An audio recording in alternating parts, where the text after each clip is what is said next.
Hi, it's me again. Today I'm going to share a little bit about sleeping and eating. So we often hear about, sleep methods and good sleeping and all of that, but there's not really a lot about what to do for waking up.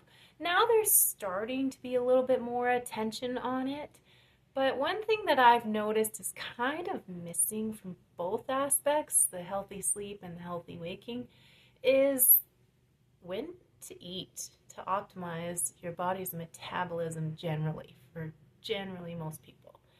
And so I'm going to share just a little bit about that. Again, I do have a background having completed the registered nursing degree, and also I've researched psychology and neuroscience is where I focused a lot on. I have an interest in the body. I'm a triple certified fitness specialist. I'm not bragging, I'm just tossing those credentials out there to show that maybe I might know a thing or two in these videos where I'm sharing these tips. Of course, I also pay attention to what people in the health industry are saying, either when I'm doing my own training or when I've done my courses or when I'm with clients, because clients do tend to follow trends and believe kind of anything that's out there unless they know better or have an interest to learn better. And so I'm just speaking to some of the questions that people have had and some of the interests that they've had that I have noticed along my journey so far.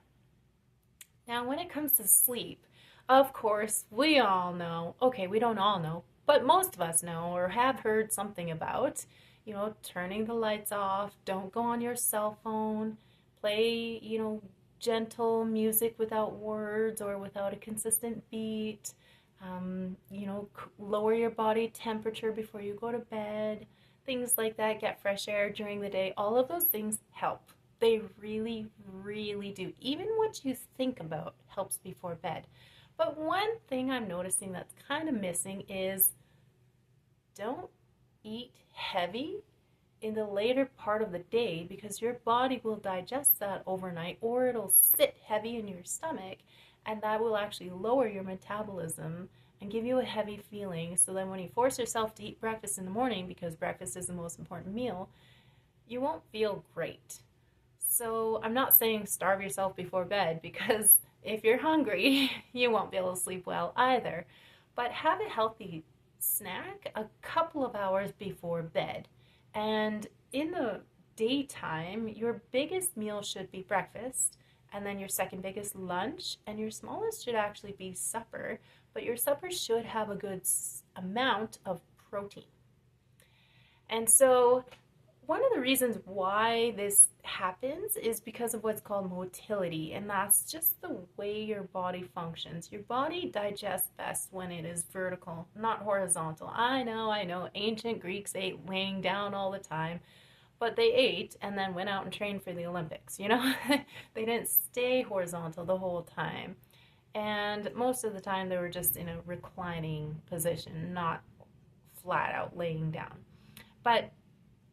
And I say this because I went to Greece and it was so cool. I went last year and it was great. And I went to Olympia and it was fantastic.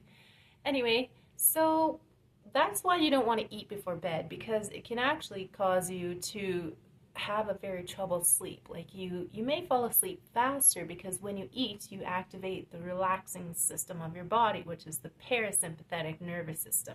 That's for digestion, relaxing, rest, and sleep. But when you are full and you go to bed, you only sleep well for a short amount of time. Since going to bed implicates a 6 to 8 hour nap or sleep, you don't want to be overly full before taking that on because your body does slow down and therefore you can actually gain weight by not appropriately balancing that hunger. You don't want to feel hungry, you don't want to feel full. You want to feel kind of just normal when you go to bed. And also, it does help to have a glass of water before bed. It really does. One of the secrets I found consistently among patients that looked way younger than their ages when I did 4 months as the student RN in long-term care, I was surprised by some of their paperwork. Like, I would see their age and I'd be like, you've got to be kidding. What is your secret?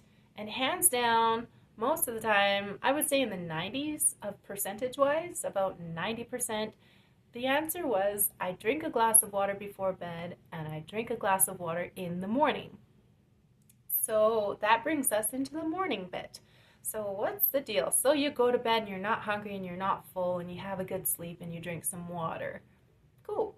Some people are opposed to drinking water before bed because they have to get up in the night and use the washroom. Sometimes you can train your body out of that just by getting used to the new intake of liquid, but it really does help with the flow of things, removing toxins better.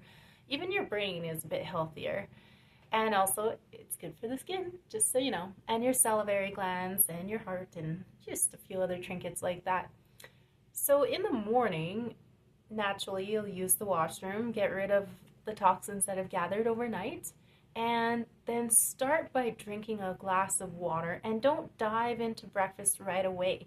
Do something light, like go up and down the stairs, get ready for your day, and then eat your breakfast and go for the day.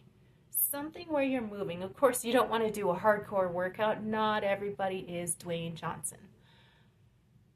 P.S. He does exercise before breakfast. Just a fun fact. He exercises for 2 hours before he eats his huge, ginormous protein and carb-based breakfast. But we're not all Dwayne Johnson. Some of us have to work 12-hour days, and like I do right now.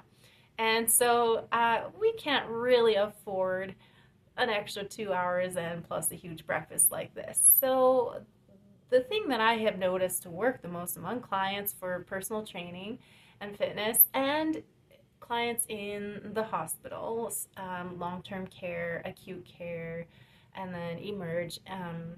Emerge is a bit different because it's in and out, but the other units you get to interact with them a bit longer, so you get to actually know, is this helping you? How do you feel after? And you just listen to what people are saying, if you're interested, of course, which I am. And so in the mornings, yep, take that water, get ready for the whole day, everything, and then take your breakfast and then go for the day. That also sets your mind at ease. It's even better if you get ready for the day the night before and then have your water and do your normal things. I find it's also better to brush your teeth before eating breakfast. Some people brush their teeth after, which I'm like, ew, because you're then ingesting all of the plaque and the bacteria that makes your breath smell bad. So if you want to take a sample of that, floss your teeth and wipe off the thing and then smell your fingers. That's what you're putting into your body if you don't brush your teeth before you eat. Plus, I find brushing your teeth before you eat makes the water taste better that you have and your meal taste better. Plus, drinking water in the morning also prepares your body for digestion. I've noticed some people as they age have a little bit of trouble with swallowing, even if they don't necessarily have a dry mouth per se. Sometimes it's like they have trouble swallowing, or their salivary glands on the sides will almost burn or sometimes swell when they take the first few bites of food. One way to help that is to drink a solid glass of water in the morning at room temperature and just let that sit and get your body moving a little bit. Okay, so those are my tips for eating and sleeping. Have a good sleep and then have a good eat in the morning. Okay, hopefully you found something useful. If you did, leave a comment below. Let me know what you've tried, what you found that works, what didn't, and how it worked for you.